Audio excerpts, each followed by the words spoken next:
Buenas tardes. El día de hoy les traigo un caso clínico interesante sobre lo que es hipertensión arterial.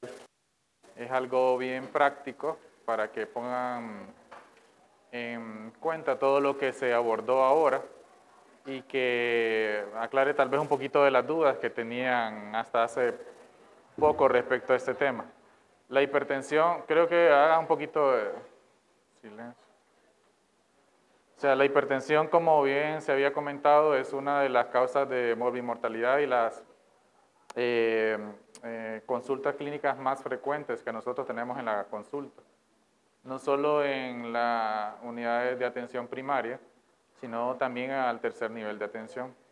Entonces, les traigo un caso clínico que a mi punto de vista es interesante para que reconozcan lo que sí son los órganos de choque. En este caso traigo un órgano de choque en particular, porque sí es útil, como lo comentaba Ferrera, el tiempo, ¿verdad?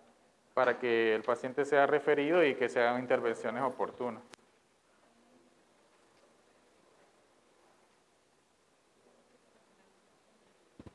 Este es un paciente masculino de 68 años, soltero, evangélico.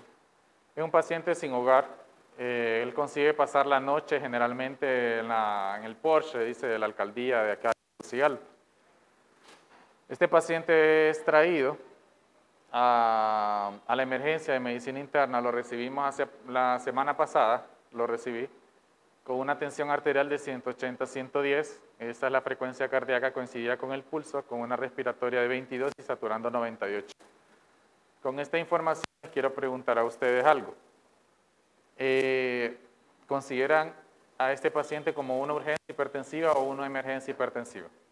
Pues si quieren levanten la mano y para que contesten individual, para aclarar las dudas no hay ningún problema, no se preocupen, vamos a aclarar, lo importante es aclarar las dudas.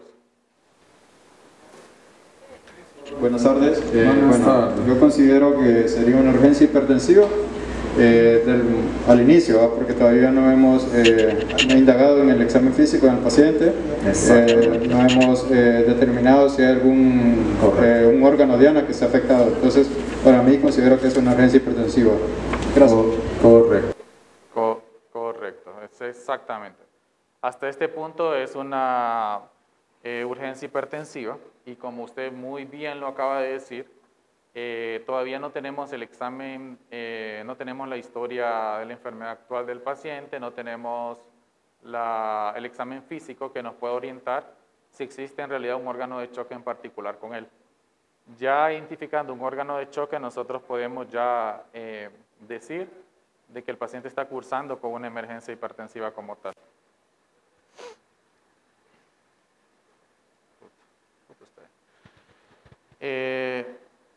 La historia referida por familiar no conviviente quien recibe llamada de amigo de paciente quien reporta que el mismo fue encontrado en el piso, aparentemente se dirigía al baño alrededor de las 6 de la mañana. Entonces, eso es lo que se comentaba, no se dijo más información con el paciente. Negaba movimientos tónico-clónicos, relajación de esfínteres, se ha encontrado consciente en ese momento del paciente, pero sí se encontraba con bradilalia, con marcada incapacidad para la marcha, razón por la cual es traído a este centro asistencial. Entonces, en este momento, ¿qué órgano de choque pensarían ustedes que tiene este paciente? Es sistema nervioso central, correcto. Entonces, un paciente que, ¿qué hacen ustedes cuando están a este caso? ¿Le dan un manejo o lo refieren? O sea, ahí ustedes no se complican. Ese paciente se refiere inmediatamente. Ahora, si ustedes preguntan, si ustedes le encuentran a este paciente 200, 100 de presión arterial, 220, 120 de presión arterial, le voy a dar medicamento, no le den absolutamente nada, nada. Refiéralo inmediatamente. Porque si ese paciente está cursando con evento cerebrovascular isquémico hemorrágico, el hecho que tenga 200, 110 de tensión arterial, eso es algo bueno en ese paciente. No hay que bajarle la presión arterial en ese momento. Si es hemorrágico, claro que sí, ¿verdad? Pero para eso, esas determinaciones solo se hace cuando ya llegan al hospital y se hace tomografía, etc. Entonces, en este momento, en este punto, ustedes no se angustien si encuentran un paciente con 200 de tensión arterial, 200, 110 con órgano de choque sistema nervioso central, ustedes lo que hacen es se refieren, ¿verdad? No le den medicación, no le den nada. Y si les preguntan por qué, porque no se determina si tiene una hemorragia en la cabeza, si es un evento isquémico en los cuales dar más bien el antihipertensivo y que va más bien a afectar el área de penumbra de ese paciente. Entonces se refiere inmediatamente y ya, ¿verdad? Cheque. En ese aspecto quedamos claros, ¿verdad? No hay nada de eso. Seguimos con este caso. Pues se examina el paciente, no le encontramos que tuviera estigmas de traumas en cabeza, aparentemente. El reflejo nauseoso está disminuido, eso es algo muy importante que ustedes deben evaluar, ¿verdad? A la hora de hacer el examen neurológico.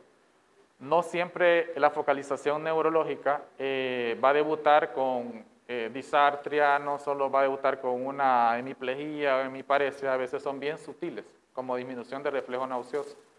Entonces, sí es importante que en ese aspecto, si vean un paciente que llega con una tensión arterial elevada, como una urgencia hipertensiva, ustedes se tomen un poquito de tiempo en examinar la parte neurológica de ese paciente. Entonces vean que sus pupilas sean isocóricas, que el paciente pueda deglutir muy bien, su reflejo nauseoso esté conservado, que tenga una marcha adecuada, que su Glasgow esté bien. Esos datos a ustedes les dan información valiosa de que este paciente muy probablemente no tenga una focalización neurológica en ese momento. Acá, disminuido el cuello, pues no encontramos nada, el tórax no habían fracturas, el ritmo era regular, no encontrábamos en los pulmones, no habían crépitos, no existía sibilancia. Ahora voy a poner un ejemplo acá. ¿Qué hubiera pasado si este paciente con esa tensión arterial tuviera dolor torácico?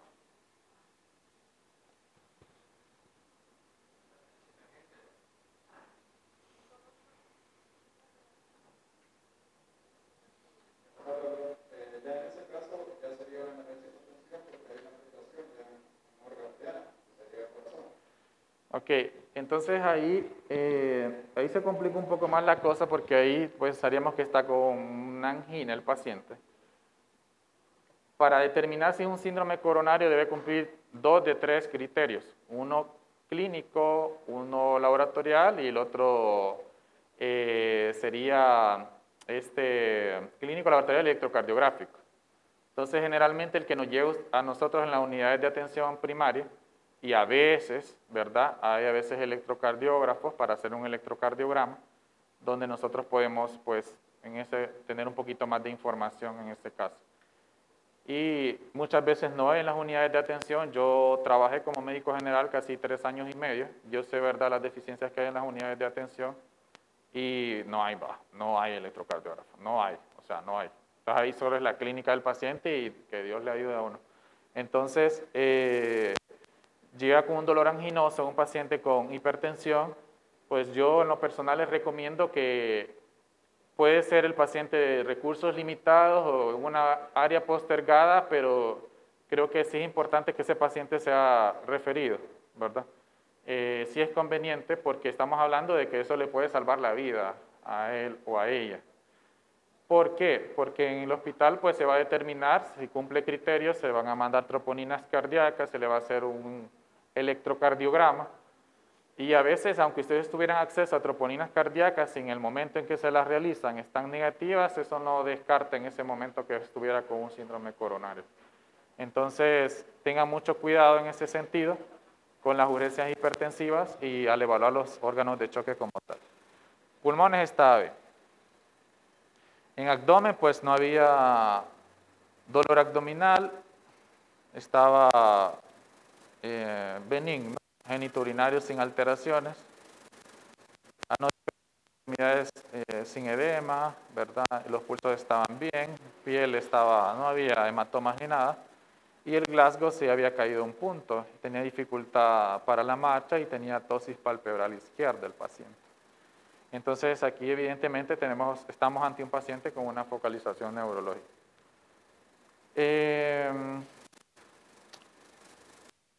Estos son los exámenes de laboratorio que a él se le realizan intrahospitalariamente.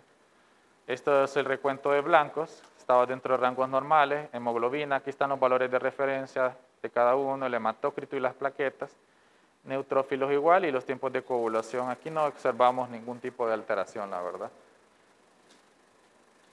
Aquí la glucosa en este paciente pues no era conocido por diabetes, era una glucosa al azar de 176 miligramos por decilitro.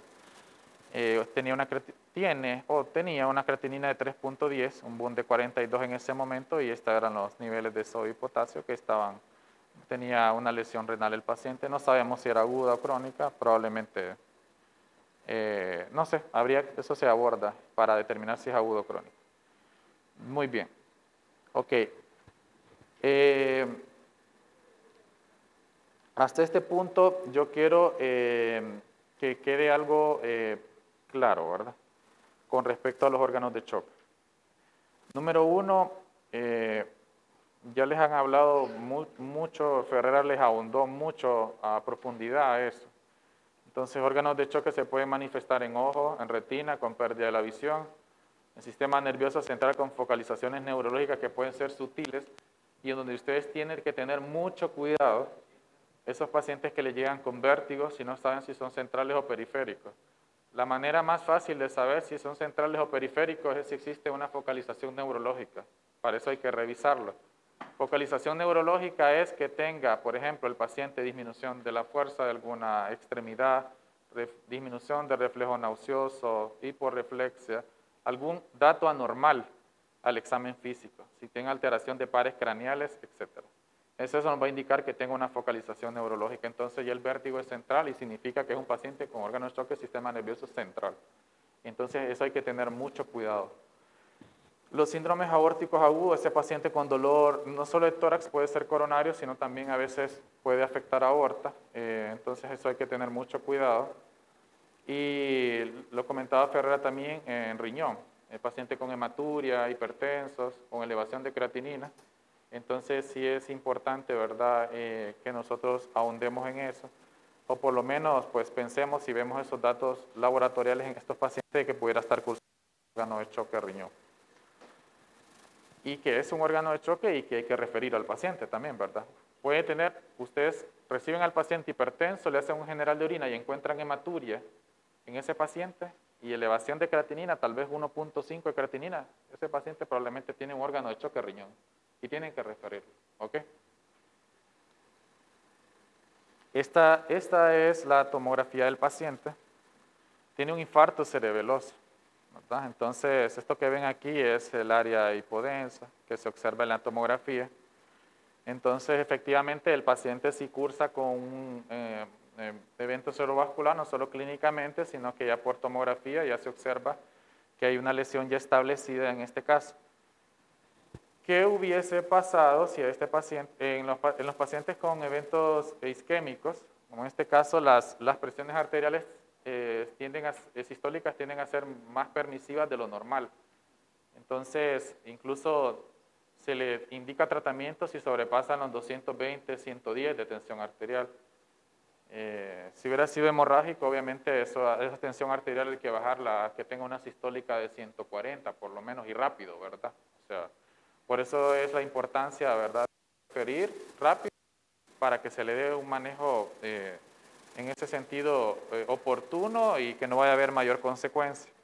Si ustedes dan antihipertensivos ante un evento isquémico, por ejemplo, llega el paciente con focalización neurológica y ustedes le dan el antihipertensivo, no tienen obviamente el ATAC, no tienen el recurso en ese momento, y le dan el antihipertensivo y disminuyen esa tensión arterial rápido, lo que hacen más bien es afectar toda el área de penumbra, el área alrededor de la isquemia, que generalmente es salvable con el aumento de la presión.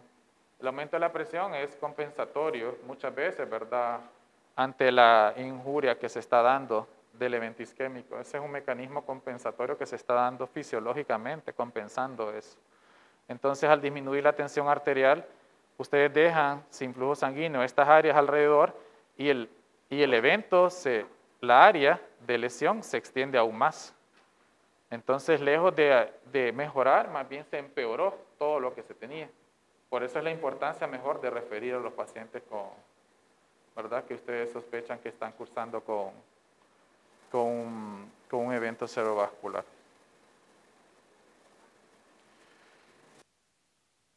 Este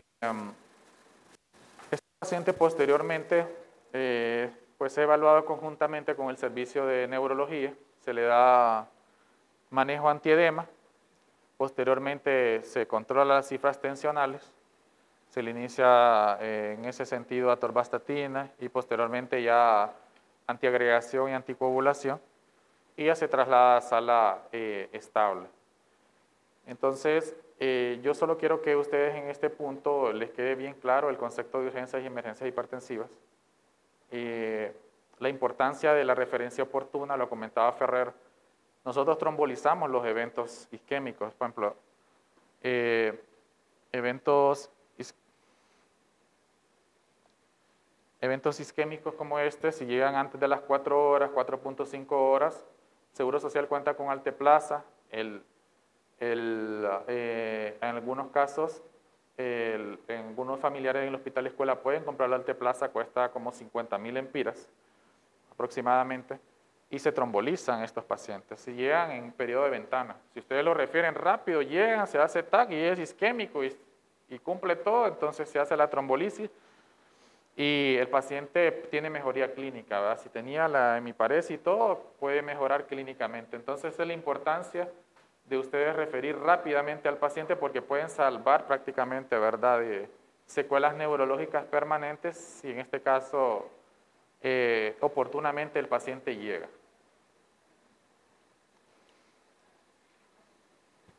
Bien, ese es el caso clínico, era corto, solo para que ustedes lo tomaran en consideración y ensayaran un poco, ¿verdad?, la importancia de diferenciar la urgencia y la emergencia hipertensiva, el examen físico neurológico del paciente, y lo tercero es rápida de estos pacientes. Es importante, si encuentran ustedes focalización neurológica o tienen una duda, refiéranlo inmediatamente. Muchas veces se puede hacer intervenciones rápidas con ellos y las trombolisis las hacemos, ¿verdad? Las hacemos en el Seguro Social con Alteplaza y las hacemos en el hospital escuela. También algunos pacientes pueden comprar Alteplaza y se hace. Si llegan en periodo de ventana, si pasa el periodo de ventana ya no se puede hacer nada. Entonces, las secuelas que tienen ellos. ¿Tienen alguna pregunta?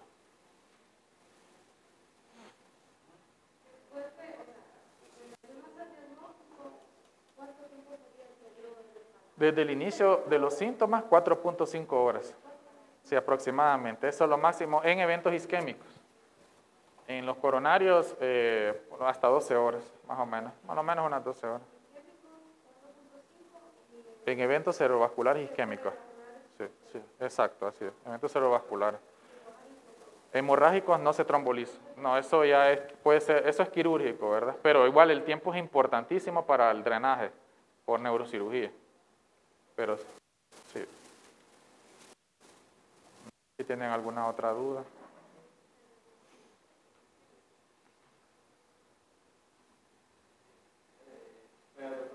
Bueno. Una pregunta. ¿Podría decir cuál es la diferencia clínicamente entre isquémico y hemorrágico? Parte de le demos certeza, eso puede ser hemorrágico. No, eso es tomográfico.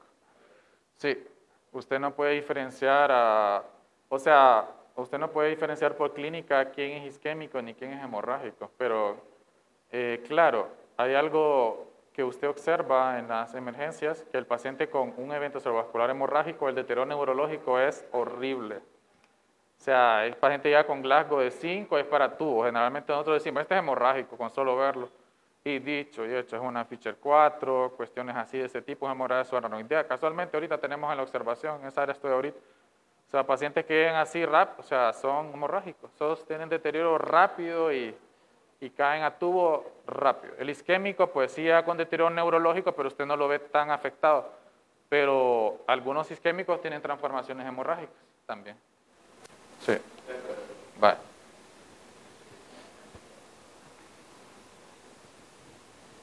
No sé, ¿alguna duda?